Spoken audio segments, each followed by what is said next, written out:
Welcome to No Control RC. Well, what do we have here? We have a truck from a brand that made bashing famous back in the early 2000s, and that's HPI. Their Savage was a legendary truck for strength and durability of that time. I actually never owned one, believe it or not. I owned just about everything else. The twin chassis plate thing kind of soured me, but everybody who had them seemed to love them, and I probably should have gave it a chance. Maybe I'll get one of the ones they're making now because the company's back up and going. But today we have the Jumpshot MT Flux edition, so that means it's brushless. Now this is the updated version, version 2, and I'm very curious to see what we have here for quality. Let's dig in.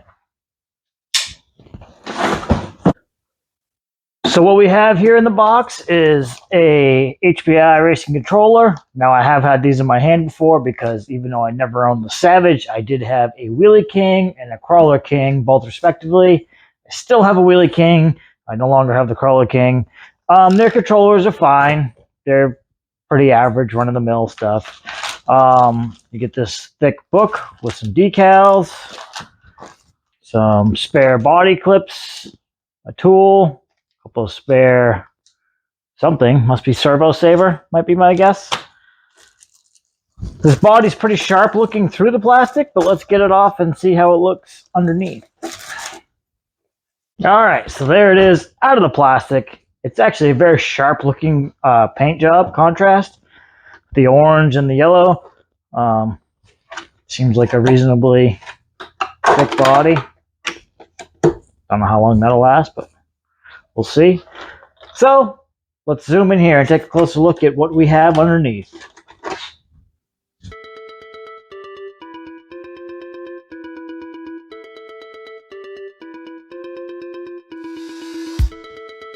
So here's the truck up close. Give you a better look at it here. Now this truck overall has a length of 16.5 inches. It's 12.99 inches wide. It has a wheelbase of 10.6. The body is sharp looking. This is the HPI Jumpshot Flux MT version 2. This is a two-wheel drive, 1/10 scale truck. It does have oil-filled shocks, front and rear. They're adjustable. They appear to be all plastic. But I don't really worry about that anymore until I actually break one of them, because some of this stuff is more durable than the aluminum ones. The body mount setup on this is quite unique. It's not actually on the shock towers. It's mounted through the chassis plate and set off to the side.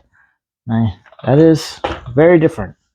There's servo here right in the middle for steering. It's kind of different. They tuck everything away. And of course, this has the Savage style twin plate chassis setup. That made it known for its durability and strength. We'll see how that carries over to this. They claim that it's updated and faster and stronger, meaner and tougher. Now this does have steel gears in the back here, and it has an updated motor mount plate. I see dog bone here for the drives. The suspension feels kind of soft, so I'm wondering, it might take jumps really well. This is running a brushless Flux 4,000 kilovolt 4-pole motor, and the ESC is the Flux EMH 3S capable 80 amp ESC. Now, I have not had that set up before, so I'll be interested to see what kind of power it has. It looks like all the electronics are here stored in a weatherproof box, and the battery actually goes underneath. So I wonder if I actually have a battery that'll fit in this, because sometimes that can be the question. It does have some all-terrain style tires on it. They appear to be pretty soft. We'll see how they grip. Now, overall, I usually don't buy this style of truck, but for the $250 price point in a brushless truck, I figured I'd give HPI a try now that they're essentially back on the market. I don't know the whole full story of them closing down and coming back. You know, they're making these and a bunch of cars now, and they are re-releasing all the Savages. So I figured I'd start on the smaller side of the dollar number here, because mainly what happened with the Team Corrale thing. And I feel better about spending $250 on a truck that I end up being disappointed in of the brand than, you know, the full blown. I think the Savages are closer to $650, almost $700.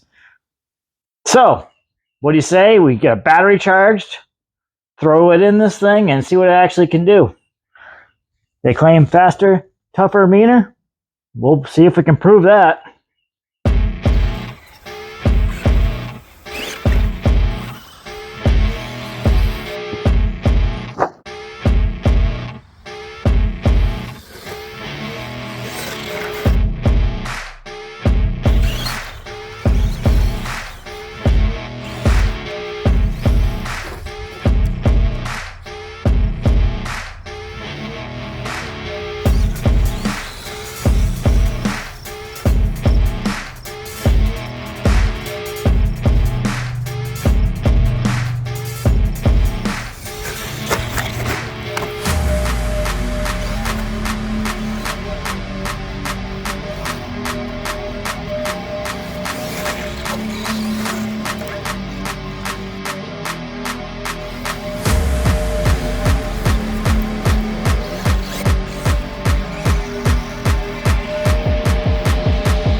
In mesh, and it works its way out of mesh.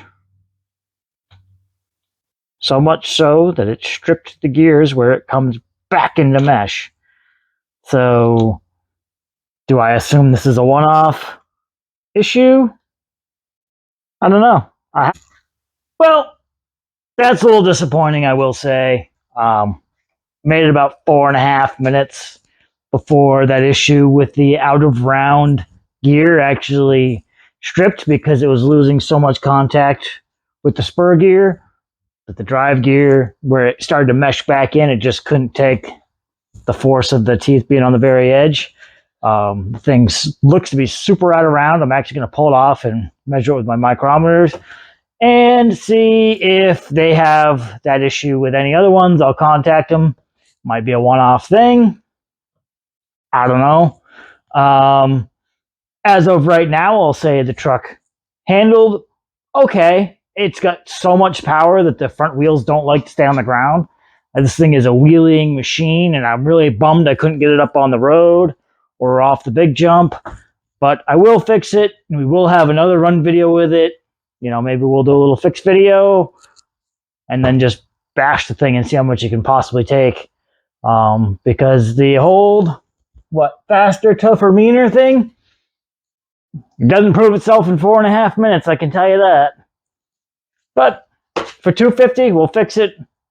We'll give it a proper once over, and then we will see how much we can beat on it until it breaks something else. If it does, it might not. This might be a one-off issue.